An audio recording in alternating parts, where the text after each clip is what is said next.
With as much as the internet's talking about artificial general intelligence, I think it's important for us to explore the most important thing about building an algorithm, deciding whether or not it's accurate. We're going to spend some time looking at ChatGPT / Dall-e and see how it views the world. Does it represent society or not? So we're going to probably go over some topics that are racial and potentially triggering in this video. I'm probably going to also get a lot more heated and use stronger language than I usually do on this channel. If you're still here, I'm going to come out of the shadows and we're going to talk about this. We're going to plug some prompts into ChatGPT. I did go ahead and make these earlier, but I have not used them yet. So I will be reacting in real time to what the computer comes up with.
Okay, so what did we notice? We definitely saw lots of white men, a few white women, and a significant underrepresentation of any racial minorities and people who seem to be like over the age of 35 in any of the images we saw. We also didn't see a single person in any of the images who was physically disabled or like outside what would be considered the mean in height. Basically, we didn't see anyone who didn't look like Barbie and Ken in any of the images we saw. Also noteworthy, we didn't see any couples that weren't heterosexual And we didn't see any people that were tattooed or had piercings. So the world isn't just white men, and it's important for us to figure out what the fuck is going on here. So I decided to ask ChatGPT, and this is what it said.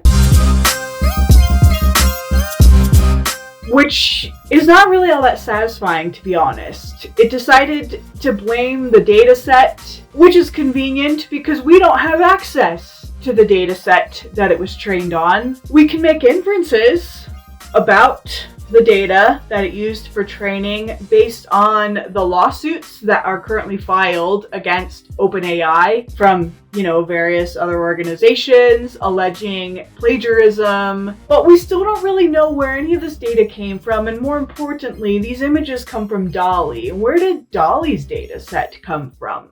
Okay, I'm gonna dive into this, but first, if you're enjoying this, please let me know by leaving me a thumbs up so that I know to make another video like this when the next version of ChatGPT comes out.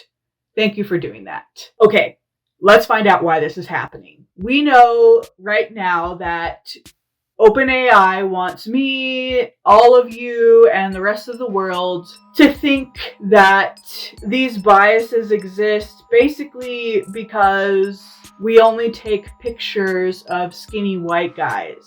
Like, there are no pictures on the entire planet of disabled people or racial minorities or homosexuals or people with tattoos or people with facial piercings or people of different body shapes. So the data set is likely part of the situation. Like in this photo right here, there literally is far more data of white homeowners than of any other racial group, especially Black people, because that whole period of human history when Black people were property of other people. So this could potentially be a situation where we have an issue with the data set, but that does not explain all of the issues that we have seen so far in this test we ran with Dall-e. Algorithms and models are based on statistics, okay? Statistics are based on the past. It perpetuates things that have happened in our past. So when we build a model, instead of looking into the future, we have this problem where it looks into the past, and that's not really ideal, okay? And again, that is not the only issue going on here. And I refuse to believe that the training data set only includes pictures that most of them are white guys. That is just absolutely ridiculous, okay? And I refuse to believe that none of the pictures that we have in this training data set have white men who don't look like a Ken doll and don't have varied body shapes. Because that's even more ridiculous based on the statistics of the entire population of planet Earth as a whole. I started to write something about this. It turns out that another creator did a far better job than I could ever hope to do communicating this topic, and her research is absolutely stunning. I decided to try something new for any mathematician or data scientist and try to make a friend. So I emailed her, asked her if I could use her footage, and she said yes. So we have some footage from Mickey Atkins. This is a clip from her video. Her full-length video is linked in the description. Okay, here we go. We have to talk about Ansel Keys, because Ansel Keys did a lot of research with a bunch of his researcher friends in the 70s, because Ansel Keys took issue with the Metropolitan Life Insurance Company's tables. He felt that they were not a good evaluator of body size or fatness, which is true. Unfortunately, Ansel Keys wasn't really much closer to the fucking answer, though, because he was the guy who said, let's do this study where we're going to use 3 different methods, one of which is like underwater weight displacement, like volume displacement, one of which is skin calipers, and the other one is K-Tilley's index. These 3 means were all pitted against each other in a shitty science fair to see which one was the most superior at identifying people's levels of obesity. And unfortunately for us all, K-Tilley's index was identified as the most successful at correctly predicting people's obesity. And this is my favorite. This is my favorite part. Everybody shout it out. It's like Dora the Explorer. Everybody shout it out right now. What do you think the success rate was for K-Tilley's index when they conducted this experiment? It was 50%. It's 50%. They decided that Quetelet's index was the winner of this experiment and should be used and integrated into the modern medical community because it could correctly predict obesity 50% of the time. Oh, also, this is worth noting that, again, even when Ansel Keys redid the whole thing, the index was only successful at doing this with white men. Even in the fucking study that Ansel Keys and all of his buddies did, they actually wrote up in the fucking study, in the outcomes of this clinical study that they conducted, that they did include South African black men on purpose for the goal of trying to be like a better evaluator of, like this phenomenon across different racial lines. And because it didn't work with black men, they just said, they just scooched it out. And they said, don't worry about it. Oops, sorry. It does work with the white men. Unfortunately, it doesn't work with the South African men. Don't worry about it. Anyways, just charge it on forward. So again, I just want to point out that even when we redid this and we did try, supposedly as a scientific community, to reevaluate this tool from a more inclusive lens, that it still shit the bed, and we used it anyways. So I initially thought this thing was overfitting the data, and I was wrong. That is not what's going on here. There is something else going on here. If it were just an issue of overfitting the training data, it would be far easier to fix. How are we going to fix an issue where the entire data set is shit? Well, it turns out we have some options for that, but you're probably not going to like them. We can steal the data. I will again remind you that there are currently a bunch of lawsuits against OpenAI for stealing data, allegedly. So that's probably not going to work. And also, I would be opposed to that personally. That doesn't sound like a good idea. Also, you have the issue where if you steal everyone's data and then just completely change the weights so that you have a deliberately very representative sample, you could end up with this monster. So yeah, that's not going to work. We could encourage or mandate people to share their data. Yeah, I don't like that idea either. That sounds awful. In the UK, they're actually forcing people to get their face photographed by security cameras now. And I never thought I would see a situation where the UK is doing shit like that. I thought they were a lot more free of a country than that. And I don't want to live in a country like that. So let's not do that either, okay? What else do we have? Well, we have one other option. What we usually do is divide the data set into this specific, usually 20% of the data is your training set. And then this 80% is your test set. We could let the computer pick the training set and not tell it what the training set is and let it make its own opinions about humanity. It's an interesting thought. We also have a little bit more complex of an issue with this, where we now have a significant amount of what we would call synthetic data out there. All of the data that we just ran through ChatGPT, which ran through Dall-e, is synthetic data. That is stuff that is an image of somebody who does not exist. It is synthetic, it's fake.